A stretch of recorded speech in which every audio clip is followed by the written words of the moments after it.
देखिए, समय और समझदारी दोनों बड़े अलग अलग चीज है। दोनों एक साथ नहीं होते हैं। जब समय रहता है तो समझदारी नहीं रहती है, जब समझदारी आती है तो समय निकल जाता है। शिक्षक यही काम करता है कि समय रहते आप में एक समझदारी विकसित कर देता है और आपको यह हुनर सिखाता है कि आप दुनिया को करके दिखाइए, क्योंकि दुनिया सुनना नहीं देखना पसंद करती है कि आपने क्या किया। जिंदगी में कामयाब होने के लिए याद रखिएगा, ये मायने नहीं रखता है कि आपने कितना किया, मायने ये रखता है कि आप कितना कर सकते। बहुत जरूरी है, क्योंकि फूलों की हिफाजत कांटे ही करते हैं, माली तो बहुत बाद में आता है। और रिकॉर्ड वो तोड़ते हैं जिनके रगों में खून नहीं बल्कि लक्ष्य पाने के लिए जुनून दौड़ता हो। याद रखिएगा, जिस समय आपका किस्मत साथ न दे, समझ जाइएगा कि आपकी मेहनत आपका साथ देगी। किस्मत एक लिफ्ट की तरह होती है, कभी भी धोखा दे सकती है, लेकिन जो मेहनत होती है वो सीढ़ियों की तरह होती है। चढ़ने में तो थकान देगी, लेकिन कभी आपका साथ नहीं छोड़ेगी, आपको अपने मंजिल तक पहुंचाएगी। और बुलंदी पर चढ़ने के बाद आपको घमंड नहीं बल्कि एक सुकून मिलेगा कि मेहनत जरूर किए लेकिन अपनी मंजिल तक जरूर पहुंचे।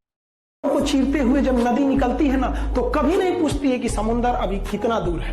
और नदी में गिरने से तो कभी किसी की मौत नहीं होती है, मरता तो वही है जिसे तैरना नहीं आता है। तो हम सब परिस्थितियों के आगे हार जाते हैं, हम हार जाते हैं। परिस्थितियां सबके सामने होती है, जो डट के रहा उसे मंजिल मिली और जो नहीं डटा वो हार। ये जिंदगी है, इसे सीखना बड़ा मुश्किल होता है, क्योंकि जब तक ये समझ में आती है ये आधी खत्म हो चुकी रहती है। इस जिंदगी में आप चाहेंगे कुछ, मिलेगा कुछ, बनना कुछ और रहेगा। करियर से बड़ा कुछ नहीं होना चाहिए। और सबसे बड़ा चीज, अगर आप गट से आपके अंदर क्षमता बोलने की तो बोल सकते हैं, दिन भर फोन करके मत डिस्टर्ब किया कर, करियर खराब हो जाएगा। जिंदगी भर पालेगा हमको नहीं ना। गट से ये बोलने का नहीं है तो चुपचाप मीठा जहर के तौर पे करियर बर्बाद किए। समय बर्बाद करना मतलब अमृत से पैर धोना होता है, समझ में कि नहीं। 75 आएंगे 75 जाएंगे, जिंदगी भर साथ वही देगा जिसे पापा खोज के लाएंगे। बहुत अच्छा टाइम। अरे यार, तुम लोग टाइम क्यों देते हो? तुम्हारी लाइफ के साथ खेलती है सब। तुमको हम एक रियलिटी बता रहे हैं, बहुत कड़वा सच है। चीरते हुए जब नदी निकलती है ना, तो कभी नहीं पूछती है कि समुद्र अभी कितना दूर है। और नदी में गिरने से तो कभी किसी की मौत नहीं होती है, मरता तो वही है जिसे तैरना नहीं आता है। तो हम सब परिस्थितियों के आगे हार जाते हैं। संस्कार का भी बहुत बड़ा मोल होता है।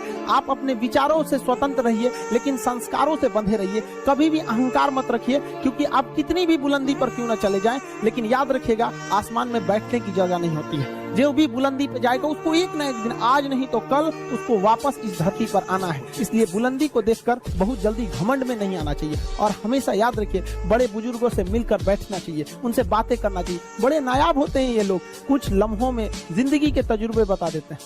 की तरह होती है, कभी भी धोखा दे सकती है, लेकिन जो मेहनत होती है वो सीढ़ियों की तरह होती है। चढ़ने में तो थकान देगी, लेकिन कभी आपका साथ नहीं छोड़ेगी, आपको अपने मंजिल तक पहुंचाएगी। और बुलंदी पर चढ़ने के बाद आपको घमंड नहीं बल्कि एक सुकून मिलेगा कि मेहनत जरूर किए लेकिन अपनी मंजिल तक जरूर पहुंचे।